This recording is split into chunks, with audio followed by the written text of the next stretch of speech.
Chase Boytim, what's up, bro? Pleasure. Thank you for having me. Yeah, man. So we've never actually formally met. I have been in your bar. I feel like everyone in Shreveport Bossier, has been of age in the past, 10 years, 20 years have probably been that way. But do you have like the longest standing facility down under the bridge at this point?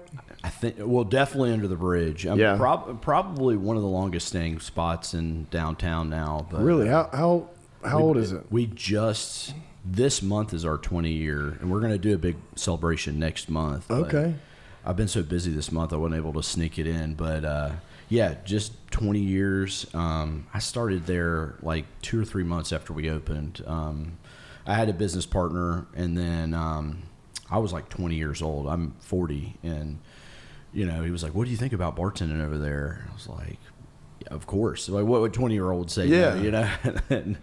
And started over there, and man, it was just right. And then we started opening a few other places, and I love what I do. It's fun.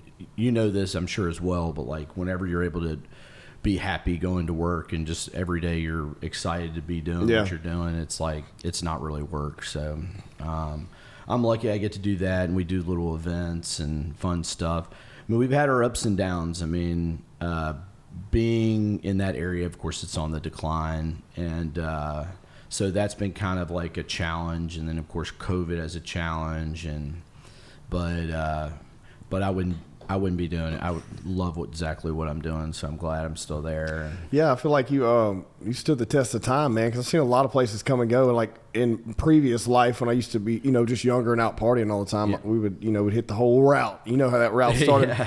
Start on this side of the river, and then you jump the river, and then you go, whatever, work your way all through downtown, and you end up at Fatty's. Yep. At 5 a.m. Yeah, 5 a.m., yeah. It's funny now. It's like we're so different. Most days I close at like midnight now. Really? It's so different. And that's the kind of the funny thing is like seeing the evolution of that place and just like how different it is now than a bunch of years. One of my favorite things to do is see somebody who hasn't been in there in like 10 years, and they go in and they're like, they have to like do a double take. They're like, man, that same place. Like, it's crazy. So that's always fun. I had some friends that hadn't been over there since we were like college aged, and went in there and they were like, dude, this is like an actual cool, like legit bar now. And I was like, yeah, thanks, man.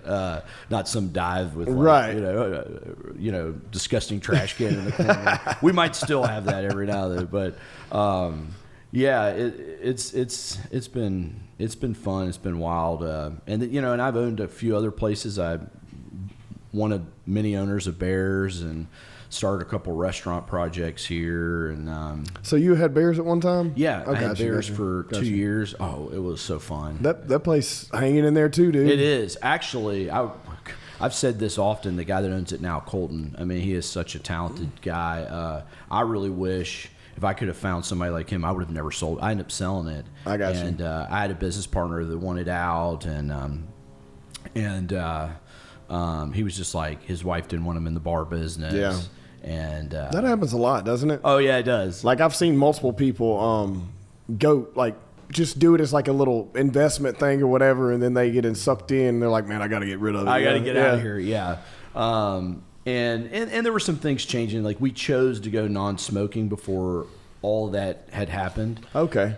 And we kind of lost some of our crowd, and that was the ordeal too. I forgot about that. What year was that when that happened? Gosh, like here. It's hard to even. Was that It was like right in the middle of COVID when, whenever they went non-smoking in Shreveport. Okay. But I mean, this had to have been, oh man, it's tough. Probably 8-9 years ago or something. 8 years ago. I vaguely like thinking about it. I mean, yeah. I mean, when we were running around everywhere, you could still smoke in those anywhere on that side of Oh, you would not imagine how mad people were about it. Dude, that we chose to do it because nobody had to go outside and smoke a cigarette. They just light it. That's right. Like I'm thinking about it now, Yeah, and most people, a lot of people didn't mind. They just went outside or whatever, and and it was kind of weird how it all happened. I mean, we had somebody reach out to us from New Orleans with WWOZ, which was like I was like, oh man, that's one of my favorite radio stations.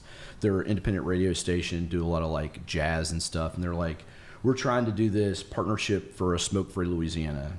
what if you did like a weekend where there was no smoking? Well, my business partner, who's also like my best friend, was like, the only reason I don't go to our bar is I hate cigarette smoke. I just will not go. And he was pressing from the beginning. He was like, what if we just chose not to go, just not to do smoking? And I didn't like it either. I don't smoke. And so eventually he worked on me. We did it. And it was right. We planned it around that weekend that WOZ did that big promotion. And they brought in some like jazz artists. And it was a fun deal. But there was a bunch of drama with it because we were going to build a smoker's patio. And then this is back when the MPC in Louisiana or in Shreveport was just like such a joke, and they held us up for a year. And I think that was another reason why he wanted to get out, is like we were so frustrated. We put money into the kitchen, and that was it just turned out to be a money pit. Yeah. And we were like, do we want to do this? And then I didn't want to have to find someone to buy him out or buy myself. And so I was like, man, we'll just, we had made some money. We were like, let's just quit while we're ahead, and sold it. I have a decent amount of regret because I love that place so much. It was such a cool place. And at the time, we were really trying to bring like out of town artists, similar to what they're doing here. Right. In the back of, right. And man, they've done such a great job with this. Dude, it's awesome. Been amazing to be just like experience all this from like coming up from nothing, Yeah. And just being like slightly involved. I'm not near as invested as most of these guys down here, but still just being, a part of a lot of this stuff has been exciting for sure. Man, it is so cool. I mean, I like everything I've come down several times, and I've cornered Bo. I'm just like, man, what a great job you've got. And the thing I like about him is like, it was not so dissimilar from when I first started in what was the Red River District.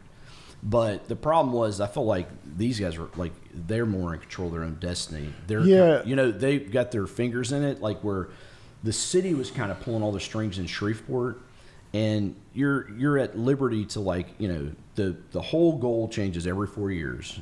That's what I was going to ask you about too. Like, how has that been? Because I mean, it's always a whirlwind. It seems like from the outside looking into that political spectrum on that side of the river, and like, I don't know what it is, but like being a business owner, especially downtown's got to be a bit frustrating at times, I guess. It's so frustrating. I mean, it's frustrating to me because, I see the potential, and like I'm down there all the time, and we get people from out of town. I mean, we literally had a big group of guys literally last night from Germany. That's so crazy. Yeah, here from Bentler Steel, and they're like, man, that's such a cool place, but like what's going on? It kind of looks like something out of The Walking Dead. Like everything else is closed. I'm like, I wish I could tell you. I've told this story so many times, but and like the whole mission changes so many times. I mean, I can remember a couple of years ago they were like, "Oh, we're going to grandfather you in, but we're not going to do any more bars." And I mean, that's just silly. I mean, we're right next to a casino. Right. It only makes sense. It's frustrating because that whole area is nice. It is. It really is. Like you're in an amazing spot. It is. Like, and logistically, to me, it makes sense because you have, where, the farmers market. You have where, you have the casinos there. It's very walkable. It's we have, I don't know, 8 or 9 major hotels right in walking distance, and that's why we get those folks. And it's been really confusing to me why the city itself hasn't like prioritized like we need to do something with this, or even really the casinos for that matter, because they're right there. And to me, they're kind of struggling. It's kind of a representation of them. It's like you would never go to like Fremont Street in Vegas and it'd be like run down. It was like right. Harris would like you want to like revitalize the area all around you. Just your patrons like you. Of course, it's all about them bringing money in, but at the same time, you want the atmosphere or the environment around you to be right. You don't want them to walk outside the door and go, "What the hell's going on? Where am I? I got to get out of here." Sometimes I think these are just like the write-off casinos, bro. I don't know. You know what I mean? Like I feel that way sometimes. It is, especially in Shreveport. Less in Bossier than Shreveport is 100%. I mean, I've seen their business. They're still nice facilities, though. I mean, you were talking about like making the rounds. I can remember when Celebrity Lounge was the spot. Yeah, and they would close early, and then they would make their way to Phoenix or wherever, and we would catch half of our crowd just people walking by. Dude, if I could walk these kids today through the trajectory of like, this is how it went for us. And I don't know if ever, but you experienced this for sure. And it's like you started at that time, it would have been Rock and Rodeo. Oh, yeah. Before it turned to Big Country or whatever, but it was Rock and Rodeo. It was something else prior, like Cowboys or something. Cowboys, and then Rock and Rodeo. So Rock and Rodeo, you start there, and then you make your way downtown. And then it was like, okay, are we going to the Boot, or are we going to the what was the one, Cheeky's? We're going to Cheeky's. If we're going to, we're going to make that route first, okay? And then what happens is you get a little too lit, and then it's like midnight, 1 a.m. It's like, hey, everyone talks you into going to Phoenix. Yep. And then if you don't get, so that was my spot too, the Boot. You had the Boot? Yeah, dude, that was my spot. I didn't know that. And was then before that, it was called 211 Martini Lounge. Dude, that was my spot too. My boy, I used to run on with Gary Denton, so he worked there, which he worked the door there, and I was in the motorcycle clubs and all that shit. But we would come in the Boot all the time, dude. I love that spot. I was telling my wife about that spot not too long ago. I was like, I always love that spot. It's a great it felt spot. like a little dive pub kind of vibe. I loved it. It was a great location, and it wasn't. I liked it because it was low key. Like I met like Gerard Butler in there, like all those people, like those movie stars would come through. Man, we did so many of those movie parties. That was such a cool time. Like, I love that spot. So basically, like how that place started is we started Fatty's, and then like it was just doing so well. It was booming back then. What year was that? So I bought my share of Fatty's in 2005. Okay, and then.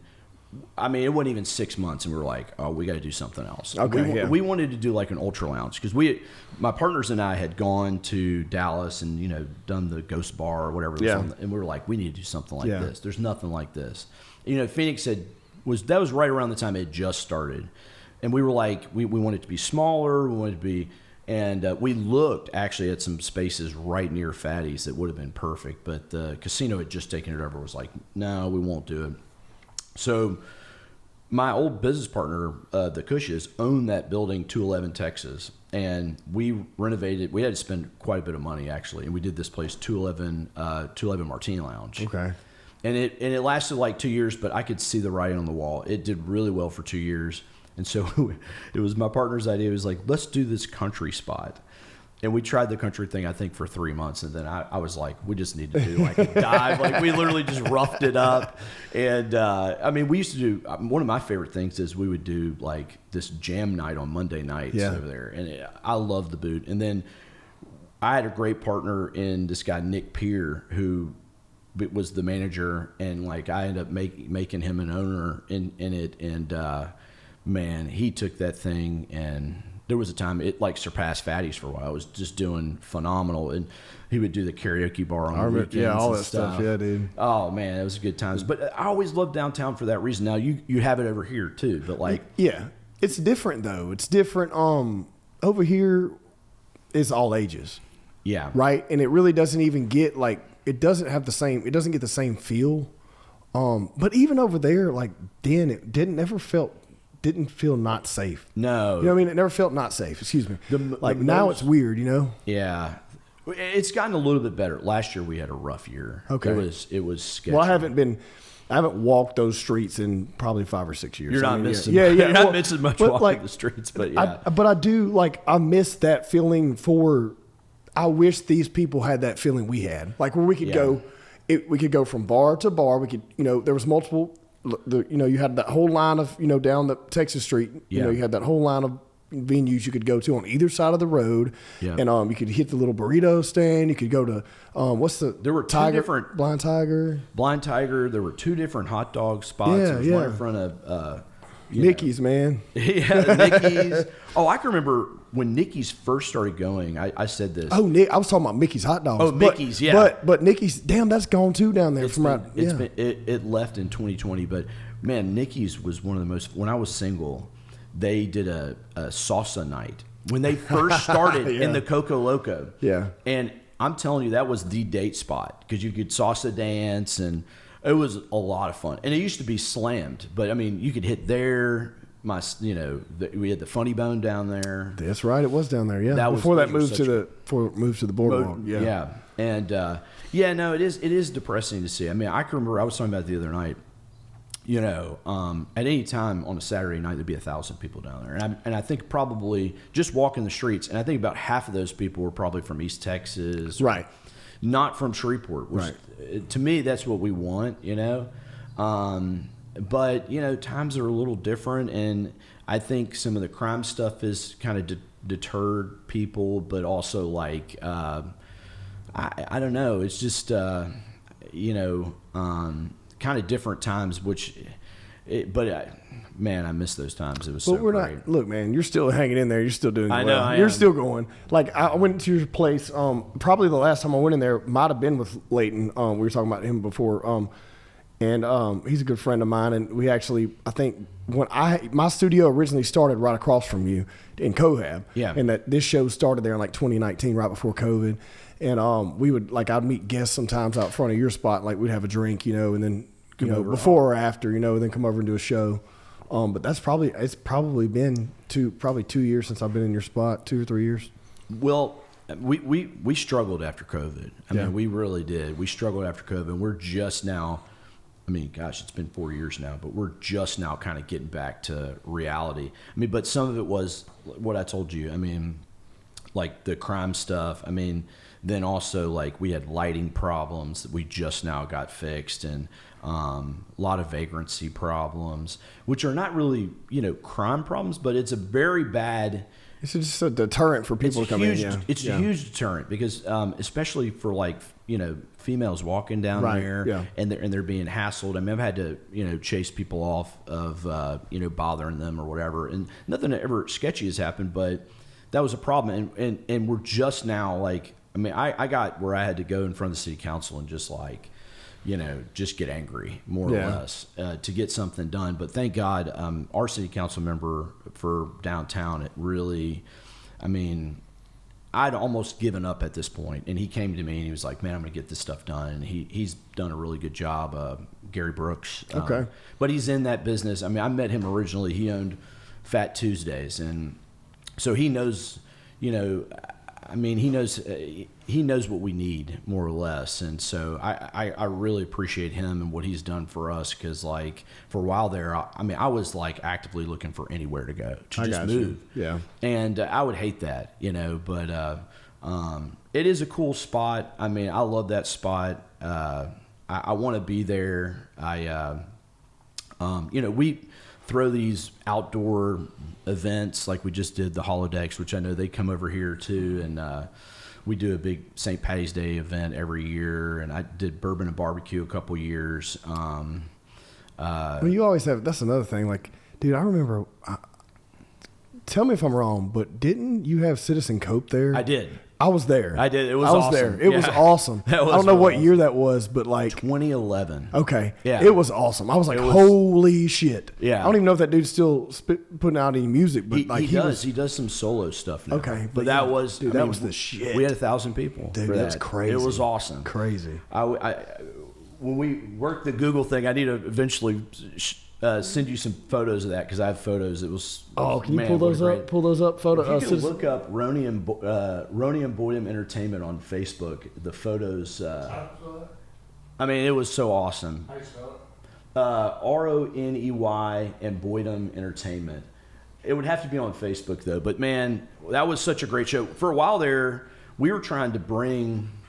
I mean, they here had the infrastructure way more than we did. We were having to bring everything in. Right. But I mean, we did Galactic. We did. We were doing a bunch of like. If you go to the photos, it'll have some. Actually, I think that photo right there, you just had your. Yeah, that's like in front of the stage, I believe, for Citizen Cope. There it is. That's the Red River District. Yeah. If you can believe it. Yeah, it's crazy. Yeah, it was awesome. I mean, the crowd went all the way to Fatty's. I don't even remember. Like, I just remember someone saying it, and I was like, I'm fucking there, dude. It was so awesome. Yeah. Oh, we did Randy Rogers' band. Yeah. That did really well. I think we did like 800 people. I actually emailed him recently to see if he would do it again. And even last couple of years, we did like Big Frida a couple of years ago, which was a blast. Well, that's cool. You're bringing in like different things because I mean, different areas in this region have different like feels, right? And, like, but also I wanted to talk to you about like I'm a huge craft cocktail guy. Yeah. And I feel like you are the only spot in this entire area that has them. Man, when I say have them, like I mean. legit. I'm talking handcrafted, and like, so I wanted to talk to you about that because I'm like, we got to talk about this shit because I'm the type of guy, if I go out of town anywhere, if it's Dallas or even like Tyler, if I'm going to like Mississippi, wherever, like I'm looking to see, when I Google search, I'm looking craft cocktails and decent food, not bar food, right? Not fucking like pre-mixed drinks. I want something craft bourbon, craft tequila. Like I want to sit there and watch a legit mixologist make my drink. Man, I'm the same way, and that's kind of more or less how we got started. Is the same thing. Yeah, my wife and I would travel. We would go around and we would always hit those spots. And I mean, from the beginning, I was even telling you, like we would hit the Ghost Bar, and we're like, man, we want a place like that. And so I easily get inspired by these places. Really, believe it or not, the idea that I got to shift to whiskey at Fatty's is I'd gone to Barrel Proof in New Orleans, which now is in Nashville too, and went there and I was like, this place is incredible. And the vibe was so cool. It was very similar, where it was like they had all these great drinks and this great whiskey selection, but it was very casual. It wasn't like, it wasn't pretentious in any sort of way. It still had that kind of dive feel. And so, yeah, I mean, we started there, and then any town we went to, we just went to our favorite spots, and I would get little things from here or there, and then just really also like bringing in a really good staff. And I had some people that've been with me. I've got one guy that's been with me 12 years, and just that's insane to even think about in your industry. You know what I mean? Because that's a high turnover industry. It is, and I got some great people. And then we turned every Wednesday into a training session where every Wednesday we would do 2 hours, and we'd pay everybody $15 an hour, 2-3 hours, and literally just come up with ideas. And we had this idea where we would do a new menu about, 4 or 5 times a year, and then release it for basically like half cost. And we do cocktails for cost. We have like something like 20 iterations of it.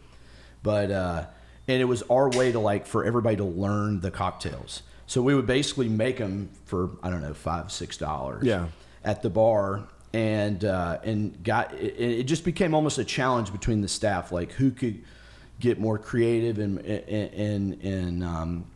who could really kind of push the envelope. And I'm so proud of how it's helped develop the bar and what we've been able to do. And I really love it. And now it's a personal passion of mine. I've got my fingers deep into it. I'm trying to constantly. I'll see something and sacrifice short-term profits in order to. Are you like so you're pretty much a whiskey nut now, huh? Oh, I'm a huge whiskey nut. I'm a big cocktail nut too. I mean, I went out and bought this Kleinbell ice machine where we do the cocktail ice and stuff like that. But honestly, like now it's really, and this is really, it's paying dividends now. Like we just recently started helping the bar at the Strand Theater. Okay, so nice. We're helping them with their bar, and we do cocktail catering. So we cater parties and stuff. Dude, I didn't know that. Nice. Good to know. Good to know. It has exploded. I mean, because, dude, it's needed, man. Yeah. It's real. Like, I don't want to look, no offense against the little, but anytime I go anywhere and they have that little pop-up bar,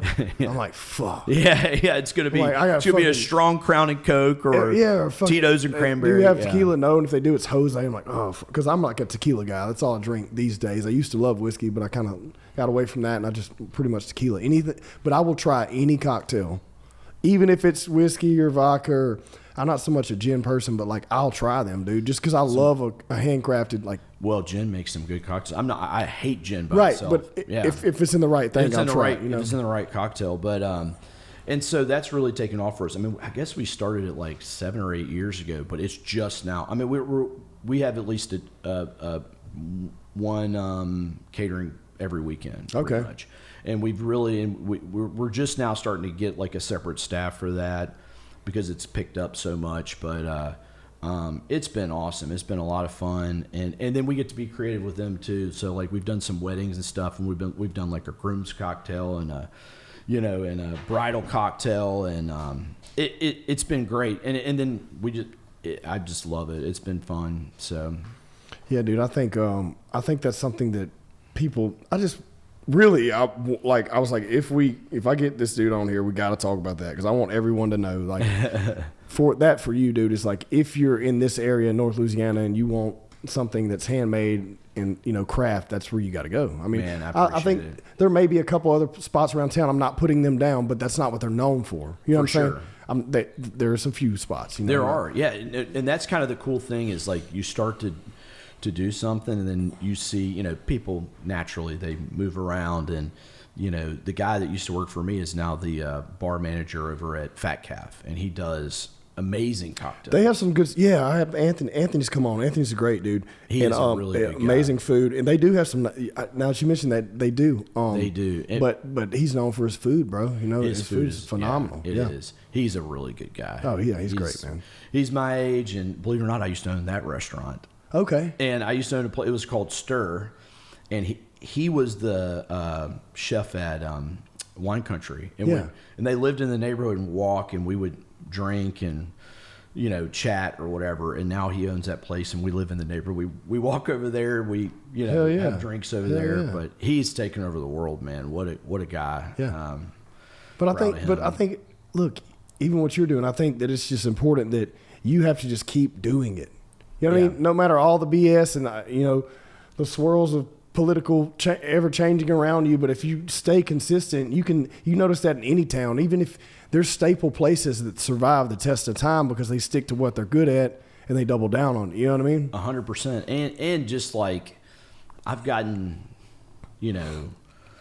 as the years go on, I've gotten so good at like problem solving. It's like, okay, I've got a problem here, and we just need to okay, and then just kind of dissect that and be like, okay, we got to do this first, or whatever. And that's like, to me, the biggest part of like owning a business is just being able to fix those problems, because you're going to have them. I mean, you could have the best business in the world, and then your walk-in freezer goes down. How many stories you've heard like that, or whatever. Yeah. And so for us, it's just been like a barrage of different problems. I mean, and for us, it feels so much more even bittersweet that we're being successful throughout, getting through those and kind of going over the hump. It's been great. I mean, I had some business partners over the last few years, and, when we first started, they predated me, and they were great business partners, and they were great people. But, I viewed Fatty's more as like a passion project, and we were putting a bunch of money into the whiskey and renovating it and all that type of stuff, and they really wanted more checks, and I was like, look, I feel like this is going to pay off long term, and so and we maybe didn't agree on that, and so I said, hey, I'd like to just buy you out. This is my baby, I love it, I'd like to buy you out. And so it was kind of funny. I did, and I financed it over 2 years with them, and my wife and I were celebrating 2019. We were like, we're going to take over the world. We've gotten this paid off. We got this off our backs. Everything's great. And started 2020, and then bam, it closed down. Dude, it shut so many places down like yours. Like, I'm glad you survived it, dude. But I can only imagine, like, and I've had multiple people on since then. We talked about these things, and it's like, dude, just to make it through that, especially not being able to have any business, like completely shutting down. It was crazy for us. I mean, I want to say 2020, and I mean, we only did like 140,000 sales for the year, and that's with 3 normal months. We effectively for the rest of the year didn't do anything. Yeah, and it was just this like, it was this like game of like start and stop constantly. We had gotten opened and then closed, but then we could only be open till 11, and you could only have so many people in the bar. And the rest of the patio or whatever, and like they have to sit so many different distances apart outside. It's crazy. Yeah, you got to set up outside. Yeah. I mean, honestly, if I could rewind the time, I would have just closed the whole year. I would have just not even tried to reopen, because if I'd have known all the crazy rules and all that type of stuff, I mean, they made it where it was literally impossible to make money. I mean, you got to close at 11. And then a lot of people were kind of not following the rules, and I wasn't going to do that because I'm playing the long game. I didn't want to get shut down or get punished or any of that type of things, even though I thought it was ridiculous. Like, what is the difference? You know? I mean, it's so funny. We've been open late for so many years. Are you still open like till 6 a.m.? On the weekends, we open until like 3:30. Okay, that's a little better. Yeah, Ooh, it's man. a little better. Yeah. Well, I've just walked out of that place before, and it's like, why the fuck am I doing this? Why are you here? Yeah. I mean, we used to be. But it was after a great night. You know what I mean? Like, it was just like, God, man. We used to do 6 a.m. no matter what every night of the week. And it would be like a fucking Tuesday is what I'm saying, dude. It was like, it was bad, dude. It's like, what am I doing with my life? Man, but, also, like, people, I mean, there was a lot of people that didn't really get it. But, I mean, we got a lot of, like, I can remember, like, we used to get Buffalo Wild Wings. Yeah, that's another thing people don't understand. You got service industry people. Yeah. They've been working all day and all evening. They get off. They want to go, Yeah, they're getting off at 1:30, and they would get out there. We had such a loyal group of people from El Dorado for years. And it was such a bummer when they bought out Horseshoe and they moved all their people and kind of had some layoffs. And that's been kind of one of the more depressing things is those folks, we see them every now and then, but I mean, I'm talking about every day. Yeah. We were like their cheers. They would come in there. We gave them deep discounts and, we would throw every year their Christmas party. Oh, hell yeah. And, we would just donate a couple bottles of like Fireball or something. Yeah. They'd have a DJ and it was a lot of fun, but that is one of the things I miss, and they had a good crew over there. But it was just so funny. I just remember fighting that fight long ago. They were like, oh man, nothing good happens that early. Now we close on the weekends at like 3:30, during the week like 1, pretty much. And it's been good. I mean, what's kind of interesting, since we started doing the craft cocktails and whiskey, it's a much older crowd. It's like my age and older. I can imagine. Like, no one's coming in there to get a $3 drink. It's not happening. No. You know what I mean? Like, no. In fact, I've had some of the old people be like, man, you got too expensive for me. And I'm like, I'm sorry. This stuff is expensive. But I actually really love it. We have no problems. I mean, I can remember way back in the day, it would be like, I would be, breaking up fights and all that stuff. That was everywhere. Now, of course, I was 20 at right. the time, that was 20, everywhere. And 25. it wasn't even, and even still, you would have those back then, but it was never like bad. No, like, no one was getting shot or anything. Yeah, like it. You would have a tussle. But you think about it, like you said, you had 1,000 people walk around downtown. Probability, at least 10 people are getting in a fight out of 1,000. If they're drunk, just is what it is. It's going to happen, No, it was, there was never any type of problem. I mean, last year in April, I witnessed a shooting down there, and I'm never even out that late typically, and I was like, man, this is just insane. I mean, it was crazy, but literally, they changed the rules for that loud noise ordinance, and I'm not normally for that type of stuff, but I was like, man, that's when all the people were in the middle of the street and doing shit. Yeah. That's when, that was a little sketchy, man. That's when I was like, ooh. Well, and that was, it was a couple of bad actors, and really young crowd, right? Yeah, and but that we haven't really had that since then, and it started with just like dancing in the street and stuff like that, but then these like weird beefs, and then to be a drive-by or something. Yeah, and, I mean, you're seeing it all over the city. I live in South Highlands, and we hear it over there. I mean, it's crazy. I wish we could do something. There's no good answer for it, really, sadly. Man, I don't know. That's always been the issue, right? It's like it gets on a good high, and then it just gets goes to rock bottom again. Then it has to build back up, So I mean, hopefully we're in that stage of rebuilding. I guess I hope so too. I mean, I am excited though. If there could be a cohesive relationship between here all the way to there, right? From this side of the river all the way to there, like there used to be, and then like the boardwalk being that inner link. You know what I mean? I mean, there was a time, I'm not kidding you, and people don't believe me this, there was a time where they proposed doing a gondola from the Red River District to, I don't think it got very far. Right. But that was an idea. I remember cool. seeing it, but I've always thought we need a bridge, I mean, you have all the casinos facing each other on the river. And we need to bridge this, and I think what they have going here is really good. And like you said, they have a lot of the old ages stuff, which that makes it cool. It really does. It changes. Well, here's another thing. It's always policed. Yeah, always. There's always and I think that's needed. We need that. Yeah, I was fighting a bunch of years ago with Shreveport about that. It's because I would go to New Orleans or Baton Rouge or Lafayette. Now they have big colleges, but everything was 18 and up. You know, and at the time I had Bears and we were doing these concerts, and we're not selling them out. And I'm like, well, if I had the 18 and up, we would be selling them out. And, you know, it gets embarrassing. Like, I remember a bunch of years ago when Kelly Wells was at he was in charge of the sports commission at the Tourism Bureau. Yeah. And they brought in this big collegiate wakeboarding deal, and they asked us to sponsor it. We did. It was right on the river. Cool deal. Well, of course, it's all these guys. Their girlfriends are not 21 or whatever. We sponsor it. They come to the bar. We can't let them in by law. I'm sure every one of them left and was like, man, Shreveport sucks. It's lame or whatever. However, if they'd have been in Baton Rouge, they would Tigerland or wherever, they'd have got in. And so I'm glad they're doing it over here.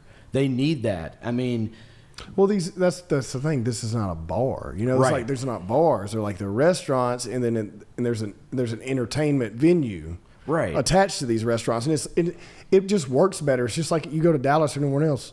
Like, you're not gonna have, no one's got their kids out at 11 o'clock at night and shit face. You know what I mean? Like, and if these kids are out and they're listening to music, their parents aren't shit. You know what I mean? Like, the dynamic, it fixes it. It works itself out. You know what I mean? Itself out, and look, you know this. If kids want to get into trouble, they're going to get into trouble. Anywhere. Yeah. But I do like the idea of, like, you being, like, I was just talking to someone out back one day, and I don't remember what it was. They were like, they were asking, they had an event we had catered next door, and we were working down there, and they were like, thinking about bringing my kids. I was like, bring your kids out, like your high school. They had high school kids. Like, bring them out. You can hang out with them. That, you know, everyone can have a good time. I mean, you can do that at Great Raft. That was unheard of. When we were growing up. Like, there was nowhere for us to go with our parents. We didn't want to go anywhere. You know, like, Yeah, we're trying to. No, I think that's amazing. And then, you know, we need that. And like, why not? I mean, I know plenty of people that go to the Revel or they go to Mudbug, and they do the same thing. They're having beers. They have their kids It's the same there. concept. Yeah. Yep, and they're listening to music. Same concept going to a brewery. You know what I mean? Same concept. That's kind of been my fight in the past. Is just like, I feel like, and this has always been the case where people have said like, oh man, Shreveport's stuck 20 years behind, always 20 years behind.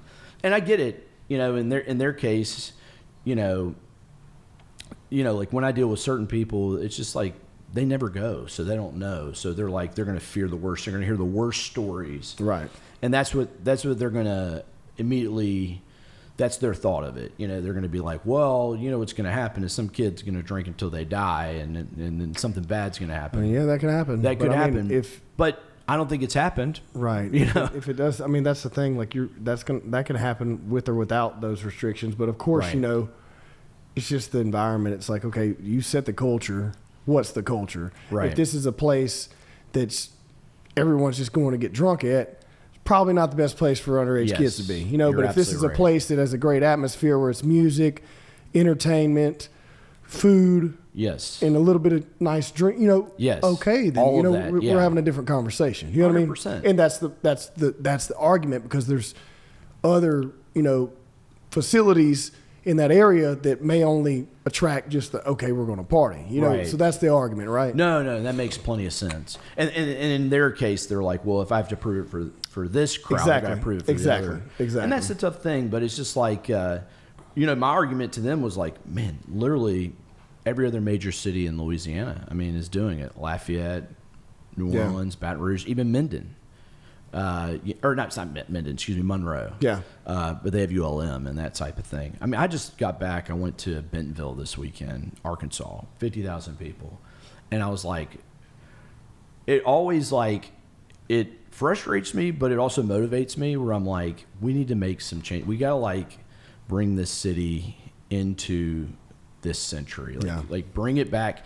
They're doing a great job over here, what you have here. But like all this type of stuff, they have these like awesome bike trails, and you know, I mean, we went to this deal where you had to hike to it was this coffee shop in the middle of the woods. You had to like hike to the coffee shop, and they had speakeasies and all these cool bars. And I was just like, you know, I came back and I called my buddy. I was like, we're going to open a speakeasy. You know, but so hopefully, I think we're heading in the right direction. Like, there's plenty of people like Gabriel and Anthony and Bo and all these guys doing it yourself who are doing it. We just need more folks like that. We need we need a support system around those. Everyone folks. just needs to get along, man. For the longest time, I feel like everyone's in competition, whether it was in the restaurant business or the service industry, the bar business. Like everyone's just so worried about the other person and doing better than the other person. When what works great here is that everyone has a cohesive understanding that if you're doing well, I'm doing well. If we're all getting along. There's enough to go around. It's like everyone support each other. But I think I think everyone in this area, like you, I, all these people, like we're getting over that hump of like pushing that mentality out, and those people are kind of aging out. You know what I mean? Yes. And that's it was gonna help. worse. It was worse. Oh, dude, I remember. Oh, man. I remember just on the outside. I wasn't even in the inner works like I am now, but just on the outside looking in, I could see it and hear it all the time. I'm just like, God, man. Yeah. We were trying to do stuff that we would constantly, get told we can't, because the old guard in downtown Shreveport, it used to be just Chicago. Right. I mean, when I first started, it was like Chicago, a few places in the Red River District, Mojo's, and that was it. I mean, Phoenix, everybody thought that was nuts. It was like, well, that's no man's land. You're way out there. Everything was right there at the river. And they fought to get it, kind of the old guard fought to get anything new. And I've seen it slowly chip away and then what I like about our age folks is that I don't feel like we have that as much. I've always at least, Bo's come over there and talked to me before and helped us out during COVID. My buddy that owns Maryland's, that guy would give you the shirt off his back. He calls me all the time. What can I do for you? Let me help you out. I guarantee if I called Anthony or any of these guys, they would help us out. And he's been down when I opened a restaurant next door to Fatty's. He helped out, and so maybe that's kind of like what's kind of pushing that out is that there's younger, more open-minded, and I feel like our success is all tied together. Well, here's the thing. I'm like that when you said that immediately. Thanks, like. Any of these places, if you go there and talk to them and meet them, they're going to tell you about other places other than here. Yes. Where if we would step back 10, 15 years ago, all they're going to talk about is here. You know what I'm saying? Yeah. Like, there's evolution, and I think the evolution is, look, we need to change all these things, and everyone needs to work together. Yes. And, like, we're pushing for a bigger agenda here. You know what I mean? For sure, because we're competing with places like Hot Springs. We're competing with other towns around here, and we want to get people to come here and think Shreveport's a special place and Bossier's a special place. And I can't tell you all the times I send people all over the place, like they want a po' boy over here, right, and that's the way it should be. And I guarantee you, I know people are sending people, oh, you want an old fashioned? Well, it's just like come see Chase, Yeah, most definitely. Oh yeah, most definitely. And it's like if you go any other town, like you'll go in a spot and the bartender will be like, hey man. You ask the bartender. That's what you do. You ask the bartender, like, where's the best pizza? Yep. Where's the best hamburger? They're going to know, Oh, yeah. And that's in other areas. Whereas here it's like, well, I don't know. You know what I mean? Like, yeah. Well, we do that. And because I can't tell you how many times we've done that and like sent them over here. They go to a concert here. Then they come back and the next day and they're like, man, that was the greatest time. Thank you so much. And then they come and party with us. It's a preach to authenticity. It's like people appreciate that thing. But like back to I gotta ask you about some of these drinks. So like what are you messing with now? So like I'm not a super big whiskey buff, okay? Yeah. I used to drink it a lot, but I never messed with like any scotches or anything like that. But like I'm a huge tequila, like I'm not a nerd, but I just enjoy any types of tequilas. Gosh. If it's a decent, like it's gotta be over $50 for me to drink. Yeah. You know what I mean? Like a decent bottle, But I'm not messing with like $1,000 bottles or anything. No. I'll tell you, best bang for your buck is this Fortaleza tequila. Oh, I love Fortaleza. Fortaleza is where it's at. It's amazing. So what are you using? Like, how many selections of whiskeys do you have? So we have. At one time, we had almost 500. It's right under 500. Man. And we're down. I'm actually gotten to the point now where I'm kind of whittling it down to around 400. Okay. Because some stuff it's sat there. We need to kind of rotate. We're constantly adding new things, and like we just recently got New Riff, which has like been a distillery I've wanted to get their stuff for a long time. They just launched in Louisiana, and they're great. And so we're kind of making room for whatever new is coming. But I mean, overall spirits, we have like 700. We have a ton of tequila. That's crazy, man. We got like every Amaro known to man. We've got a lot of Japanese whiskey, Scotch, all that type of stuff. I'm not up to. I don't know anything about any of that stuff. Like, I haven't had anything outside of tequila in probably and as 5 far years. as like cocktails, I love tequila cocktails. I really like the menu we're about to do. We're about to do this kind of.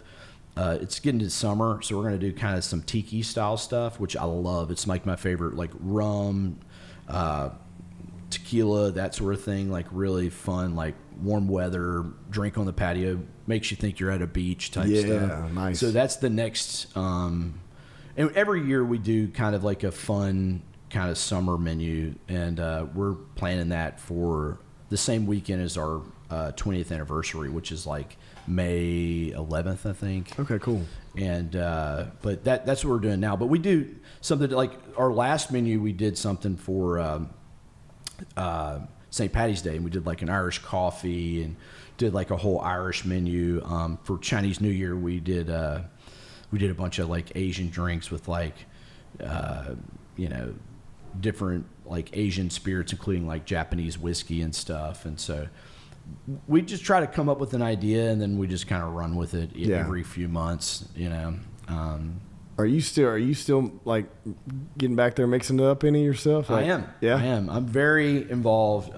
Now I've got this young lady named Claire who's in her 20s, and she's amazing. She actually came over from Cyprus to us, and she's been with me about a little over a year, and she's incredible, like super creative. And so she's been involved. This guy, Dylan Haynes, who's kind of like our number 2 as well. And so I let them do, there are menus that I've just let them completely do, and they're perfectly capable, and their drinks are incredible.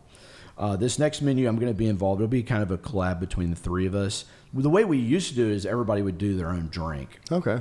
We got away from it after COVID because it just got too complicated. I wasn't having the every Wednesday meetings like we used to. We're getting back to that now, and but it'll be a collaboration between the 3 of us for this menu, and those 2. I mean, tiki's their favorite, or rum drinks their favorite. So it should be fun. It's one of my favorite things to do too. But like, I like to be involved because it's something I personally love. Yeah. I'll go someplace and I'll be like, okay, I have to do my own version of that. Yeah, there's places that just is stuck.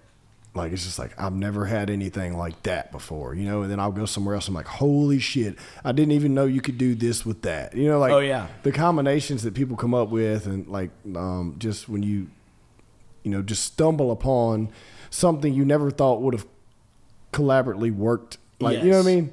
Oh yeah, some of my favorite spirits too is just like we went to Houston and went to this awesome place, Johnny's Gold Brick, and they're like, oh man, you haven't had this awesome Agua Cachaça, and then we're doing that.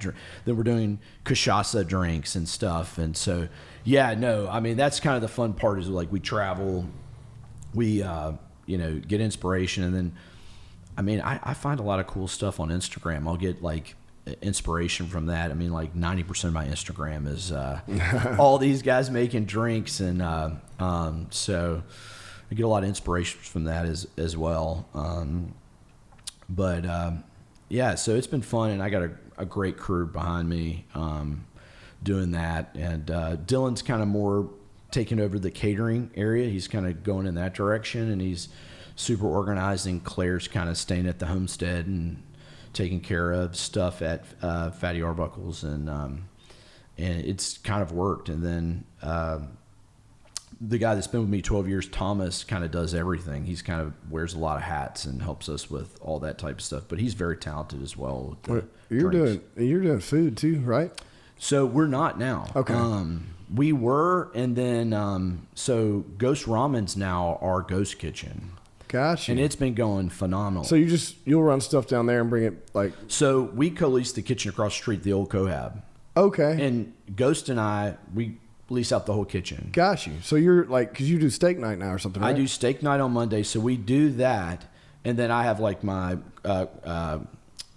cocktail ice machine over there. Okay. And so we'll cut all the ice. And now that we've been doing all this catering, like we batch all of our own syrups and do dehydrated fruit. Nice. Hell yeah, dude. And so we'll do about 2 days in the kitchen getting all that stuff ready, and then So you're not taking any like store bought syrups and throwing them in drinks. We man. make about between 3 and 5 different syrups. We usually do like a honey syrup. We do a simple syrup.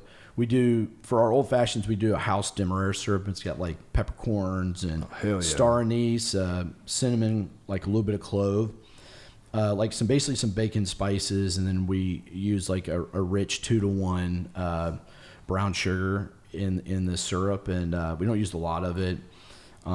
We go through gallons a month, And I've talked to, if I can ever catch up with life, we've talked to Grant, who's Cuban. And he's going to start selling it soon. Grant's awesome, bro. Yeah, I picked up. We did a tequila talk last night. That's why my voice is still raspy. Oh, really? That's awesome. Well, no, he wasn't on, but we it was Jose and Ben who co-host that with me. But basically, I got a bottle from. I'll hit Grant up and be like, "Hey, man, I'm looking for the X tequila," and he's like, "Well, I got one. I'll put it up here for you." So he's awesome, man. He would be a great guy to talk to. At some point, I got to get him on here. He is a really good guy. In fact, we just went last week on Wednesday, and they had these barrel programs where you buy the whole barrel of bourbon. Yeah. And we're splitting a barrel. Hell yeah, dude. Which is great because I bought a couple and like. Well, it works out better for everyone, really, because you're getting a high quality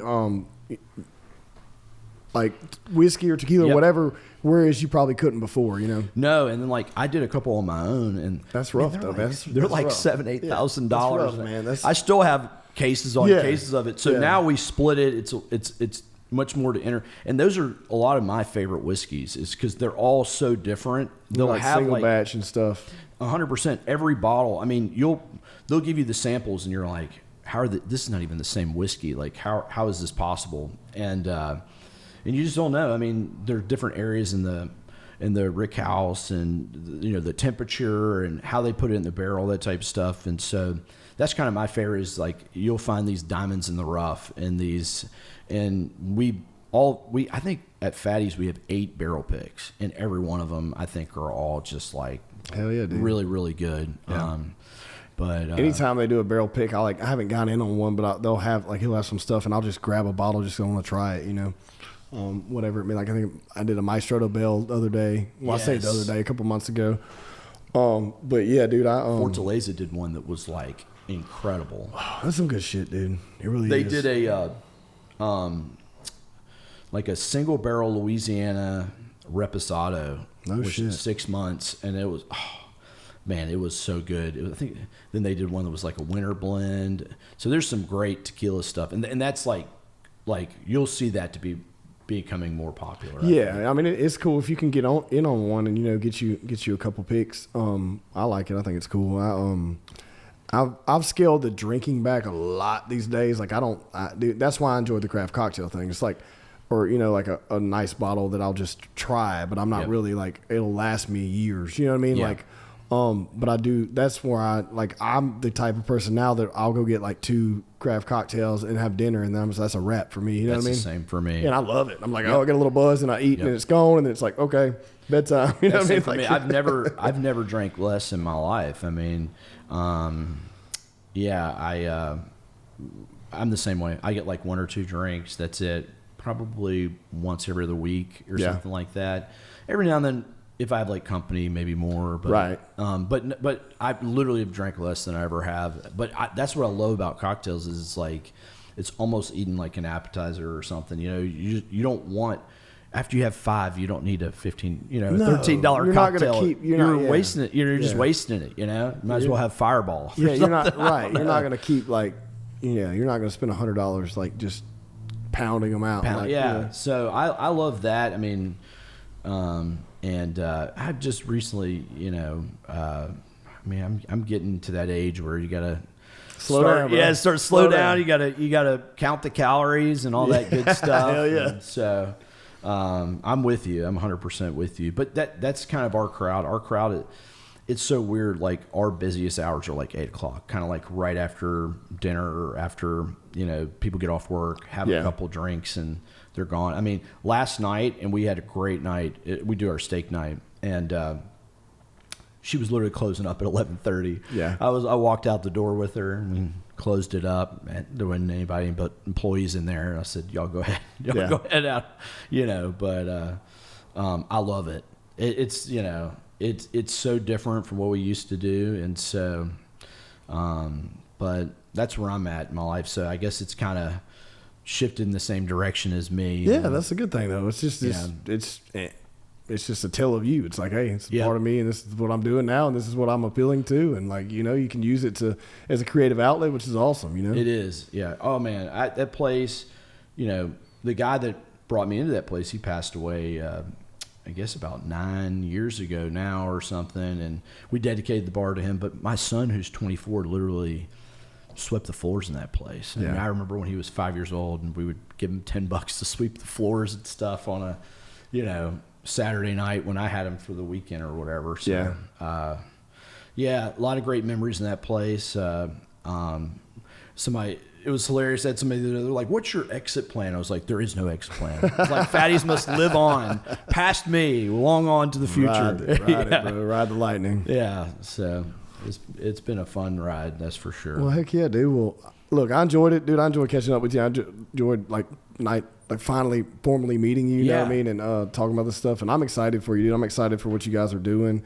And I think I'm going to be down there soon for somebody's birthday. We'll talk about it later, but yeah. Man, I really appreciate you having me. This has been fun. Heck yeah, bro. Yeah. Cheers. Thank you.